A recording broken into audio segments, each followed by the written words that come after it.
Welcome to my studio. This is where it all happens. I have a great workspace.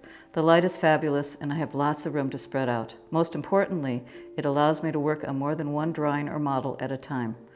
I frequently move back and forth between projects. It's my way of maintaining a critical perspective. Typically, one image or work informs another. I often come back to a previous body of work, add to it, or rethink it. My objective is to maintain a running conversation between all my work. There's a great deal of my history sitting in this corner. These brushes are all from my travels to Japan. The photographs reference travel in places of significance, and the small drawings are emblematic of my visual vocabulary.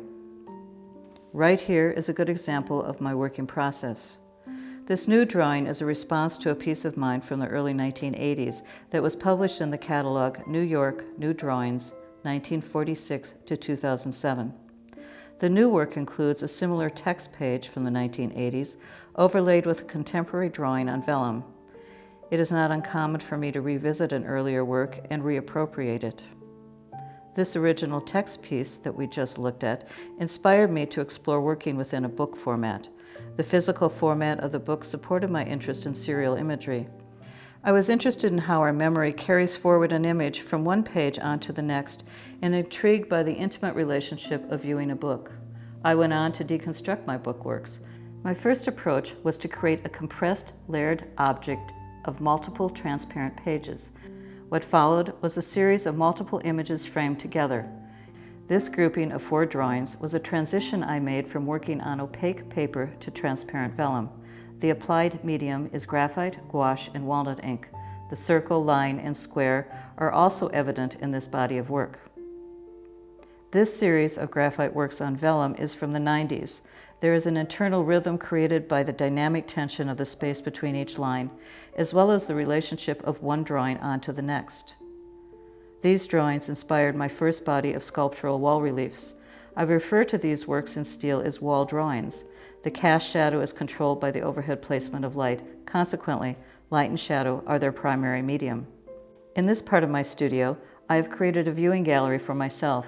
As I mentioned before, I spend a good deal of time just looking at my own work, both absorbing and editing it.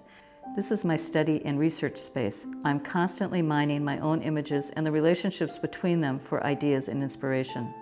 These 4 panels from the 90s are made from industrial screening nailed to painted wood panels. The mesh grid is the key element. As you can see, the juxtaposition of layers of screening has created moire patterns. Light plays between each layer to create shadow and the illusion of space. My ongoing exploration of illusionistic space brought me back to drawing on vellum. The result was a series of dense analog mappings. This body of work is different than anything else I had created. Essentially, I worked off an underlying grid which defined my overall format.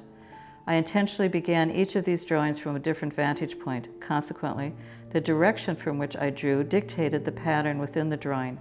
In turn, the viewer is guided by their own perceptual experience. This 30-inch by 30-inch analytic study is an interpretation of an original 10-inch by 10-inch drawing. The purpose of this study is to investigate the impact of a change in scale for a future painting. I think of my current works on vellum as urban cityscapes. They are inspired by my travels and deep appreciation of modernist architecture and urban design. They are not actual places, rather collective memories of familiar and studied locations. These 4 works are an illustration of a micropattern from one of my urban mapping works. They are a variation on a theme and are painted on layered glass.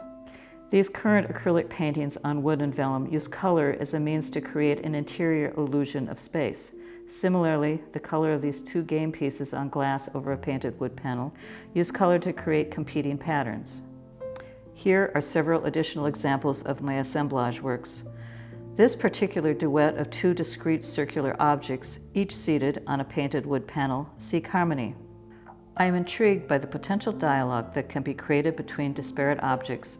The dance between 2 objects engages one's memory and challenges perception.